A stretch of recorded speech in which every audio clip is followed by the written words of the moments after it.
Alright guys, this is the first slide in our westward expansion unit.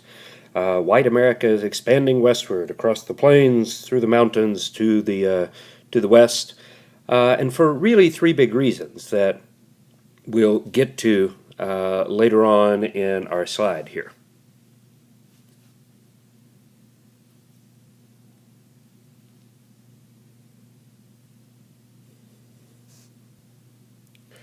Now, the problem is going to be that the land that they want to use already belongs to somebody. The Indians, the Native Americans, are there, and white Americans want the land.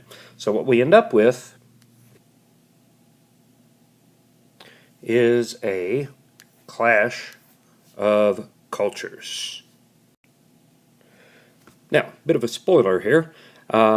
White Americans are going to end up winning, and the Indians are going to get screwed.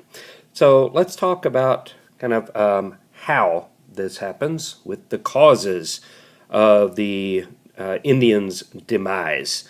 It comes down to really five things. You see on the slide there, four B's start with. So let's talk about the four B's that help lead to the downfall of the Indians. The first B is bacteria, or disease, but it's bacteria that spreads it. The Indians, the Native Americans, were exposed to a lot of diseases that they had never come into contact with before. And if you think back to your World Civ days and when the Europeans came to the New World and wiped out the Inca and the Aztec and the Mayan and so forth with diseases, same things happened here with the Native Americans. So our first B is bacteria. The second B, buffalo or bison. Either way, both B's, it works nicely. The Indians depended on the buffalo for their way of life. They followed the buffalo herds around. The buffalo were sacred to the Indians, and when they had to kill one, they offered a thanks to their gods for sending them the buffalo. They used every part of the buffalo. The skin, the meat, the hide, the fur, the tendons, you name it, everything, bones.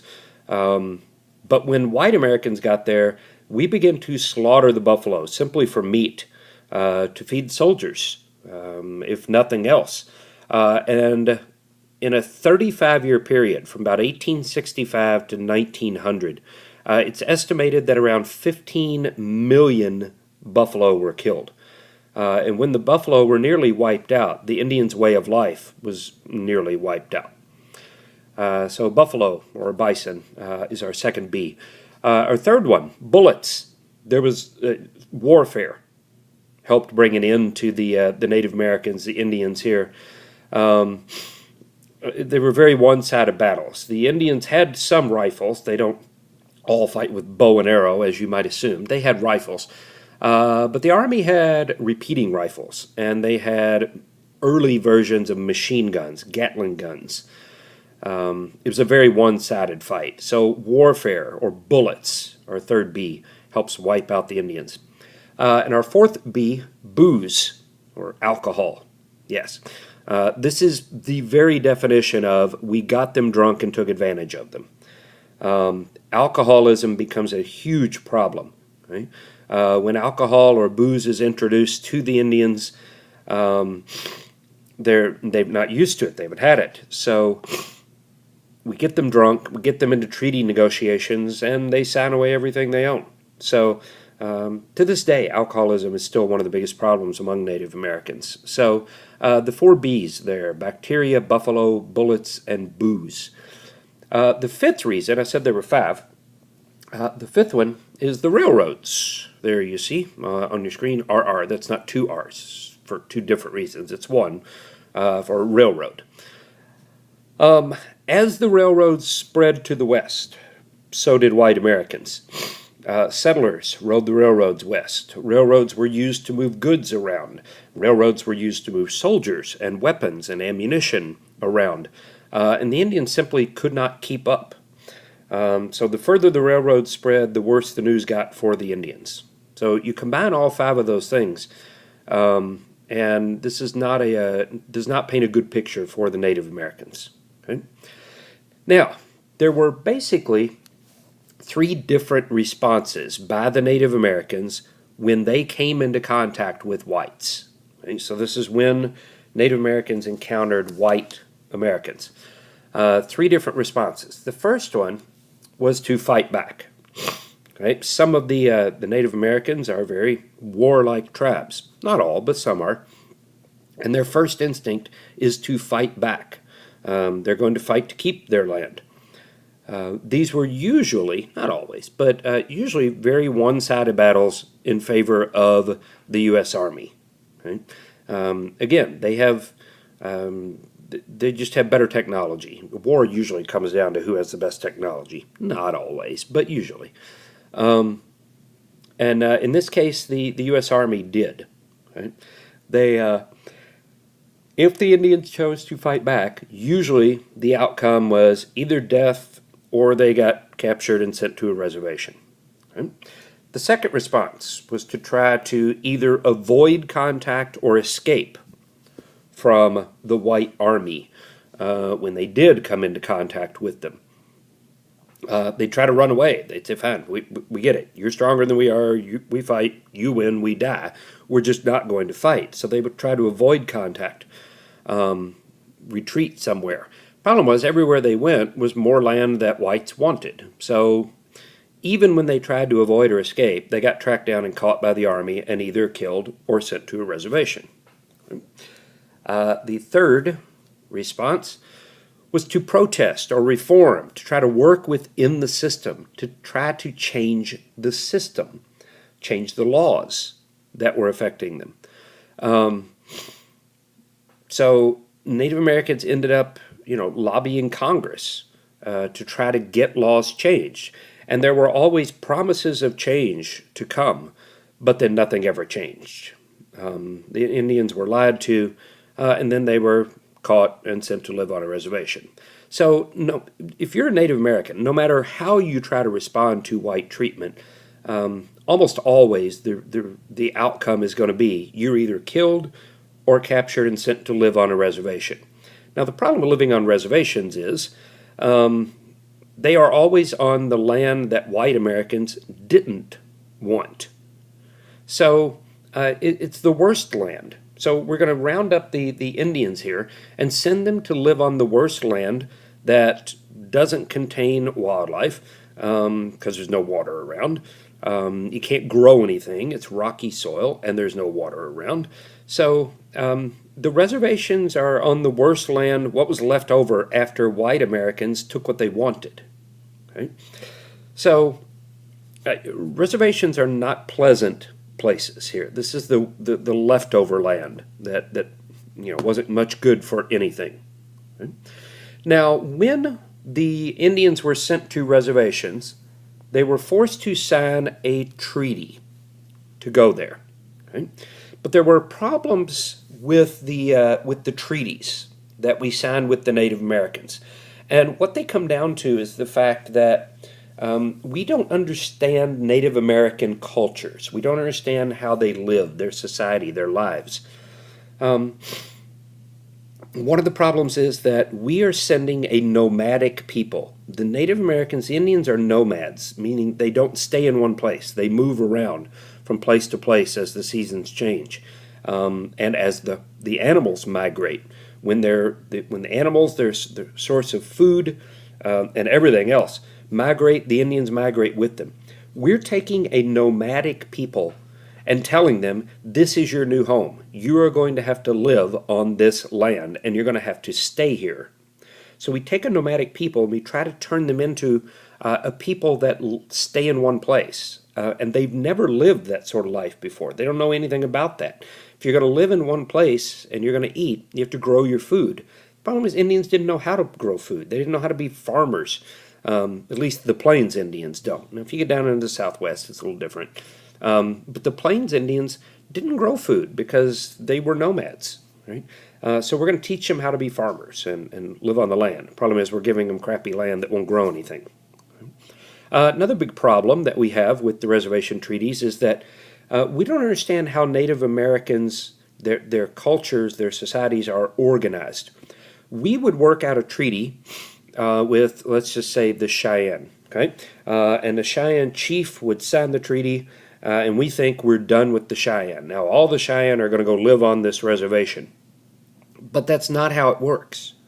There is no such thing as the Cheyenne chief, or the Sioux chief, or the Lakota chief, right?